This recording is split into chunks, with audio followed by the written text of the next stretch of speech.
Počkej, jako, vole, z kopčáku, vole.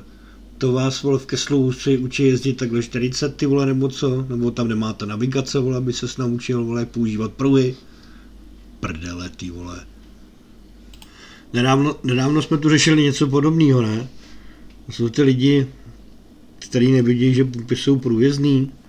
Ne, tohle je jenom člověk, který si myslel, že už sjíždí na Počernice. No ale on to pak vylepšil teda. Uvědomil se, že to je sjezd na pumpu a teď se dívejte. Dobrý, tamhle vidí blinker. Aha. Nutně ho musí předjet. Proč by se zařadil za něj, že jo? Ty vole. To jsou podle mě lidi, oni to nedělají na schvál. Oni nejsou vyježděný, prostě nemají ten rozhled. Aby chápali, že fakt jednodušší řešení by bylo dát blinker doprava, zajet a nechat toho, co to bylo, ta Škodovka, ať ho přejede a zařadí se, že jo. Ale tady jakoby nejde o nic špatného od toho koňáka tady.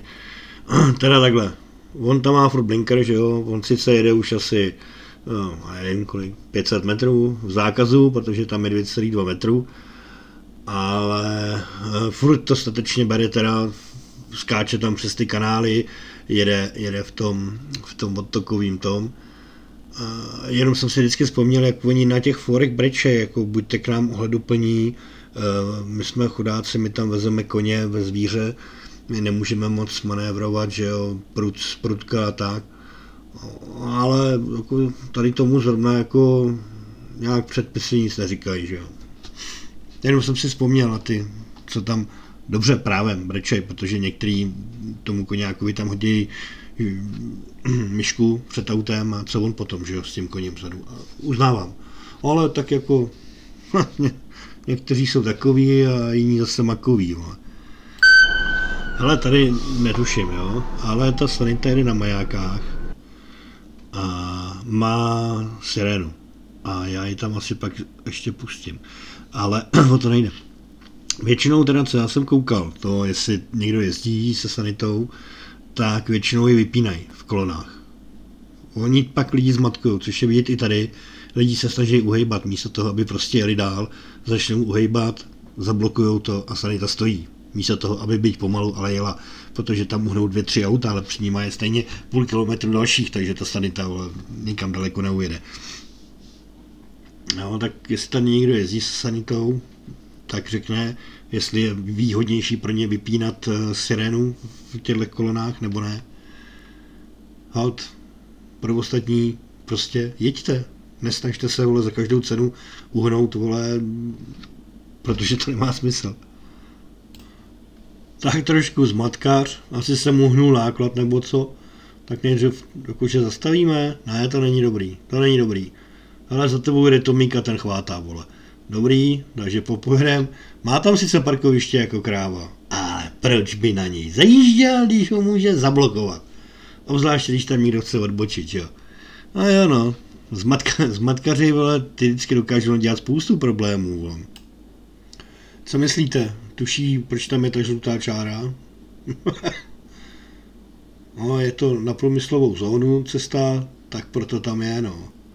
Víte, jak to tam vypadá ráno, když je mama taxi?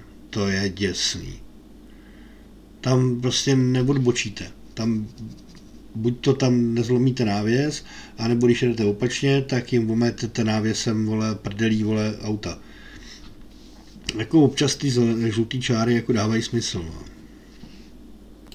Ale chlapi, když koupíte manželce velký auto, nepřirovnávejte to, prosím vás, ke svýmu nádobíčku, neříkejte, to je obrovský, jak ten můj, jo, ona si to převede do správných rozměrů a pak si myslí, že může zaparkovat, vole, v každý skulince, jo. Ne, takhle to nefunguje. Opatrně, chlapi, jo, opatrně s těma rozměrama, vole. Ale tady není nic špatného, spíše takový zamyšlení. Tohle předjíždění, je to 35 hlavní tah, že jo, co tam je, Rumburk, vole, hraniční přechod, vole, Ústí, Děčín. Má smysl tohle předjíždění? Tam je provoz jako kráva, tady byste nedělali v podstatě nic jiného, než předjížděli a zase úplně takový rovný úseky tady nejsou. A nevím, jsem už tak starý, vole, nebo si to myslí někdo jiný, vole. buďte na nás hodný, buďte na nás opatrný, my jsme zranitelný, tak ale používejte všechny vymoženosti toho provozu, že jo, jako je blinker, vole, a takovýhle věci. Kluci, vole, ušatý do píči, vole, a neserte, vole. Teď mě trošku překvapilo, jak to mohli zvládnout takový pidi rychlosti, jako jo. Tady se jelo v koloně celou dobu a on má tu kabinu hodně naraženou na korbu návěsu, takže jako, nevím, no. Mimochodem jako vanaře přestávám mít tak trošku rád. Takový šeroni, vole, co si o sobě moc myslej, už začínají být, vole. Nevím. A tady jsem pšonka trošku zazděl. Ale nechtěně teda. Tady jsem viděl teda, že na ní nestačím, tak jsem se vrátil zpátky z toho předjíždění. A nejenom, že zaspomaloval, že jo, 83, 82. No, tak jsem se do něj pustil.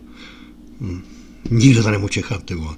Ale já jsem každopádně brzdit nemohl, protože za mnou už šeli osobáky, který se tlačili zase na svý výsluní. No a tady tohle, že jo. Fakt to bylo nečekaný a za tou zatáčkou neviditelný. Chudák musel docela ostře na ty brzdy. No, stane se. Nebylo to úmyslný.